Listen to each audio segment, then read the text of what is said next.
శివుడు బ్రహ్మతలని నరికిన తర్వాత ఏమైందో మీకు తెలుసా? కథలోకి వెళ్తే అలా బ్రహ్మదేవుడికి బుద్ధి చెప్పిన శివుడు ఒక్క క్షణం అలా మౌనంగా నిలబడ్డారు. అతని లెఫ్ట్ హ్యాండ్కి ఏదో అంటుకొని ఉంది.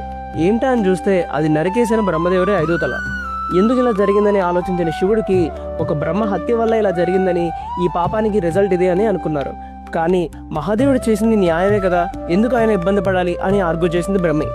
అప్పుడు అత్రి మహాముని చెప్తారు, మనం చేసే కర్మలకి కారణాలకి అతీతంగా మనమే అనుభవించాల్సి ఉంటుంది అని. మన తండ్రి గారు నారదుడి శాపం వల్ల ఇదంతా చేసినా ఆయన మూల్యం చెల్లించాల్సి ఉంటుంది. అదేవిధంగా శివుడు కూడా చేసింది న్యాయమే అయినప్పటికీ ఆయన కూడా అనుభవించక తప్పదు. చేసేదేం లేక శివుడు అక్కడి నుండి వెళ్ళిపోతారు. అలా వెళ్ళిపోయారనే మాటే కానీ ఆయన ఆలోచన అంతా తన ఎడమ చేతి దగ్గరే ఆగిపోయింది. ఆ తల నుండి శివుడికి ఎలా విముక్తి దొరికిందనేది నా నెక్స్ట్ పార్ట్లో చెప్తా. అంతవరకు please do like, follow and share for more such amazing content. Thank you.